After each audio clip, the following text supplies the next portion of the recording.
আমি আজকে একটা নতুন ভিডিও নিয়ে আসলাম। এটা 2 নম্বর স্ল্যাব রড বেন্ডিং কিভাবে করতেছি, তো আমি এটা আপনাদেরকে দেখাবো। তো আপনারা ভিডিওটা স্কিপ করবেন না, স্কিপ করলে কিছুই বুঝতে পারবেন না। তো এইভাবে যে কামগুলো করতেছে আমি এটা আপনাদেরকে দেখাইতে চাচ্ছি যে বহুত জায়গার ভিতরে নতুন নতুন কামগুলো করিয়েছে বা নতুন নতুন মিস্ত্রি কাম করিয়েছে, রডগুলো কিভাবে দিতেছে না, আর রডগুলো কিসের জন্য ক্যারাং মারতে হয়। তো আমি এটা আজকে আপনাদের ডিটেলসে দেখাবো। তো আপনারা খুব ভালো করে দেখবা, ভিডিওটা যদি ভালো লাগে লাইক করবা, শেয়ার করবা বেশি বেশি, যাতে অন্যরাও দেখতে পারে।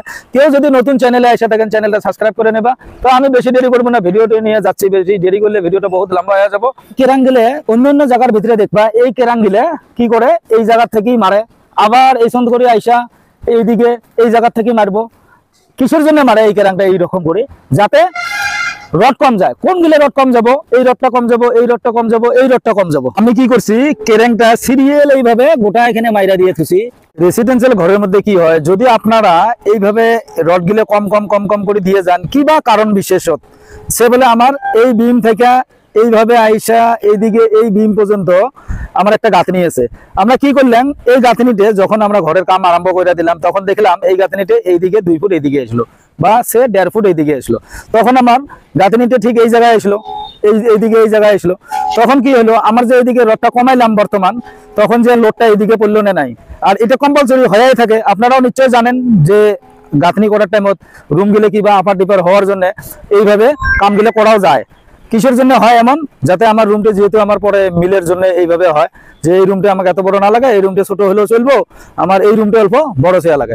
সেই জন্য আমি আপনাদেরকে বলে থাকি যে আপনারা এই রডগুলো কমাবেন না। কিসের জন্য, এটা রেসিডেন্সিয়াল ঘর, সেই জন্য আমি এইভাবে ভিডিওগুলো বানিয়ে দেই, যাতে অন্যরাও দেখতে পারে, বা বহুত জায়গার ভিতরে কামগুলো চলিয়েছে, যাতে ওনারাও দেখতে পারে যে অন্য অন্য কাজগুলো কিভাবে করতেছে, আমার কাজটা কিভাবে করতেছে। সে যখন কোনো জায়গার ভিতরে শর্ট স্প্যান আছে, তো শর্ট স্প্যানের মধ্যে আপনারা কি করবা, ডবল জালি হয়। কিন্তু ডবল জালি কিভাবে হয় ওটাও আমি এই ভিডিওর মধ্যে দেখাবো। এই রডগুলো দেখো কিভাবে দেওয়া হয়েছে, বা কিভাবে জালিগুলো বেন্ডিং করা হইতেছে। এখনো কাজগুলো শেষ হয় নাই, আমরা কইরে আছি। তো আমি ভিডিওটা মেন বানার উদ্দেশ্য হয়েছে এটা, যাতে অন্য অন্য বিল্ডিং গুলো তো কাজগুলো চলে আছে, ওনারাও যাতে দেখতে পারে বা বুঝতে পারে অন্য অন্য কামগুলো কিভাবে করতেছে। কেরাং জালি ওটা তো আজকে অল্প বুঝে নিলাম যে চার সাইড থেকে যদি আমরা কেরাং মারি তখন কি হয়, আর যদি সিরিয়াল এইভাবে কেরাং মারি তখন কি হয়, নিশ্চয় আমরা ওটা বুঝে গেলাম। এখন আসলো আমার ডবল জালির মধ্যে। এই ডবল জালির যেটা আমার বেন্ডিং, এই বেন্ডিংটা কিভাবে করতে হয় বা আমি কিভাবে করি, আমি বলি নাই যে আপনারা কিভাবে করবেন, আপনাদের ইচ্ছা যে আপনারা কিভাবে করবেন না করবেন, ওটা আপনাদের ইচ্ছা। আমি কিভাবে করি ওটা আমি আপনাদেরকে দেখাইতেছি। এখানে দেখবা যেটা আমার বটমে আছে, ওটা আছে আমার 10 inch by 10 inch gap. 10 inch by 10 inch gap দেওয়ার উদ্দেশ্যটা কি আমার, তার কারণ হচ্ছে আমার এটা প্রত্যেকটা দেখো টাটা টিসকন রড আছে। আমার যদি টাটা রড হয়, পারফেক্ট রড, এখানে কোনো 1 mm গন্ডগোল হয় না, রডটা একদম ব্যান্ডেড রড। তখন আমি কি করি, গ্যাপটা অল্প বাড়ে দিছি, 5 ইঞ্চি বাই 10 ইঞ্চি করছি। যখনই আমার নাকি নন ব্যান্ডেড রড এসে যাবো, তখন আমরা রডটা স্প্যানটা কমে দেবো, 8 ইঞ্চি করবো। কিসের জন্য, নন ব্যান্ডেডের কোনো ভ্যালু নাই। ওই রডটা থাকা লাগে যদি 4.5 কেজি, ও থাকবো 4 কেজি বা 4 কেজি কম, সেই জন্য ওটার গ্যাপের স্প্যানটা কমে দিতে হয়। তো আপনারা ওই কামটা করবা, যদি কোনো জায়গার ভিতরে আপনারা নন ব্যান্ডেড রড দিয়ে কাজগুলো করতেছেন, ঠিক স্প্যানটা আপনারা কমে দিবা। যেহেতু আমার ব্যান্ডেড রড, সেই জন্য আমি কি করছি, 5 বাই 5 গ্যাপ করছি, আর বটম জালিটা 10 বাই 10 গ্যাপ করছি। তো সেই জন্য আমি আপনাদেরকে বলে দিই, টপেরটা দেখো, টপের রডটা এইদিকে আমরা 5 বাই 5 রড করছি। এটা কিন্তু ডবল জালি হলো, যেহেতু স্প্যানটা কম, এখানে কোনো কেরাং টেরাং উঠবো না, যেহেতু ব্যালকনি সিস্টেম করা গেছে। এইদিকেও আমার সেম প্রসেস, এইদিকেও আমরা ওইটাই করছি। তো অন্য অন্য জায়গার ভিতরে কিভাবে করে আমি জানি না, আমার কাজগুলো আমি এইভাবে করি, সেই জন্য আমি ভিডিওর মাধ্যমে দেখাই। কারণ ভিডিওটা এমন কোনো না যে আমি নিজে দেখবো, বা এমন কোনো না আমি পাবলিশ করি নাই, আমি ভিডিওটা পাবলিশ করে দেই সেই জন্য যাতে অন্যরাও দেখতে পারে। কারণ নতুন নতুন আজকাল বিল্ডিং সবাই দিতেছে, যেটা নাকি কনস্ট্রাকশন কামগুলো সবাই করতেছে। আর যেমন নতুন নতুন মিস্ত্রিগুলো বর্তমান কাম নিজেরা নিয়ে নিয়ে করতেছে, সেই জন্য ভুলে হইতেছে না শুদ্ধ হইতেছে, ঢালার পরে তো এটা কিছুই বুঝতে পারবেন না।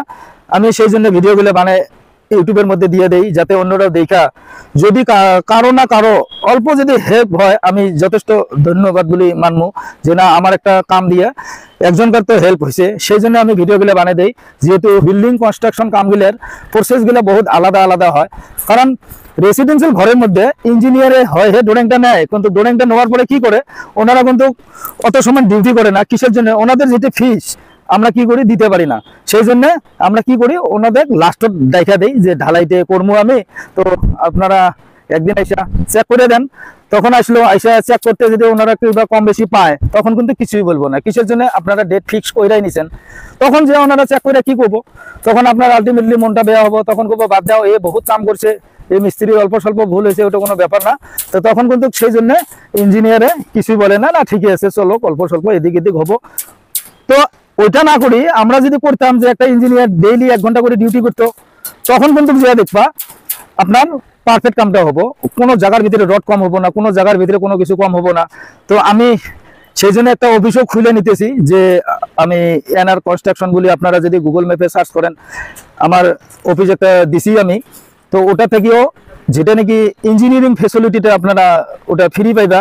প্রত্যেক দিনে আপনার ওখানে 1 ঘন্টা করে 2 ঘন্টা করে ডিউটি করবো, যে যতদিন আপনার কাজ চলবো। তো সেই জন্য আপনারা কিছুমান বস্তু চিন্তা করে নিতে হয় যে কিভাবে কাজগুলো এত টাকা দিয়ে কাজগুলো করতেছি যাতে আমার কাজটা পারফেক্ট হয়ে যায়। সেই জন্য আমি আপনাদেরকে বলে থাকি আপনারা নিজেরা অল্প কিছু সেভ করে নিবা। তো আমার এই কামটা এখনো রড বেন্ডিংটা শেষ হয় নাই, এখনো বাকি আছে, সাইড গিলে মারতে জন্য বাকি আছে। আমার এটা ঢালাইয়ের ডেটও নেই নাই এখনো, মানে নেওয়ার মতো। যখন এটা ফাইনাল হয়ে যাব তখন আমি আরো একটা ভিডিও করে দিব যে ফিনিশিং রডটা কিভাবে বাঁধলো কিভাবে বাঁধলো না, কোন জায়গায় চেয়ার দিল কোন জায়গায় দিল না, আর চেয়ারটা কি বস্তু দিলে কি হবো না দিলে কি হবো।